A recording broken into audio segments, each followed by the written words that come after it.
Well, let's get a different perspective. Another man who's taken up the cudgels is David Leyonhjelm, the Liberal Democrats Senator for New South Wales. He's a fair dinkum Liberal. In relation to the waiting room story, he's asked very reasonably, I would have thought, why Aboriginal people aren't prepared to wait their turn like everyone else.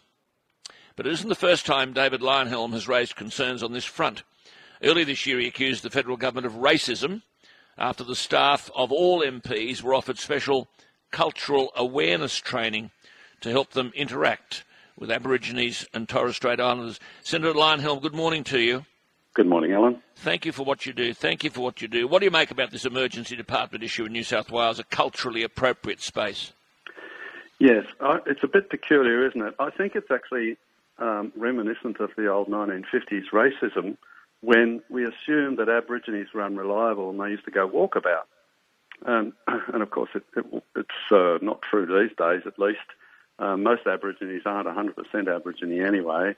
And the idea that they are, as a group, collectively unreliable and go walkabout, can't sit around in a waiting room like other people and wait for medical attention, it's just offensive to them, I would have thought.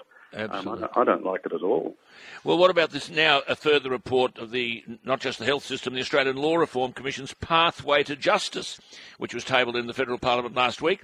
It says we need to change legislation to force courts to take into account, quote, unique systemic and background factors affecting Aboriginal and Torres Strait Islander people when sentencing. Well, there's no doubt that some Aborigines, and this is a collective approach, which is absolutely anathema to libertarians like me. But if you said, well, some people, Aborigines included, need special treatment because of their cultural backgrounds.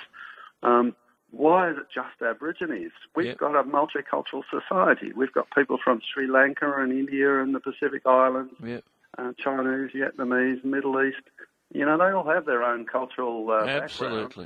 background. Why are we singling out one group and ignoring all the others? Well, perhaps because you haven't been appropriately trained. Now, you made these comments that ministerial and parliamentary service employees are offered 2 hours training designed to provide a better understanding of Indigenous Australians in your workplace, social environment and the community in which you live and work. What do you make of that?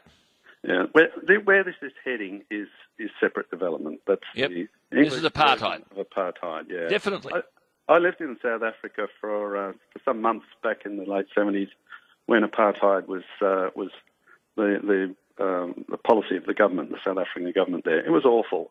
We had separate entrances for black and white people to the post office. We had separate bus stops for black and white people, either separate buses or they had separate sections on the buses, separate public toilets. It was absolutely obnoxious. We do not want to go anywhere near that sort of policy. We need to treat people as people and stop treating them as collectives too. I mean, they're not all the same. No. You have rich and poor, smart and But you're not the Prime Minister or the Premier. Where do you hear a Prime Minister or a Premier saying what you are saying, which the public out there are agreeing with? I mean, where is the leadership here? This is racist stuff.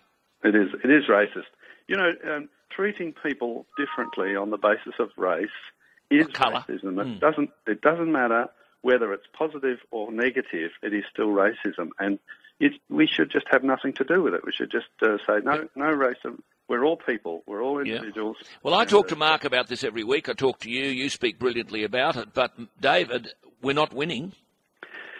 No, but the fight's not over, Alan, and we shouldn't give up. I feel encouraged by the fact that when I talk to people, normal Australians, they say this is rubbish. I'm not going to have a bar of this. People are just normal people, and underneath it all, I have a reasonably strong sense that Australians are too sensible to fall for it in the long run.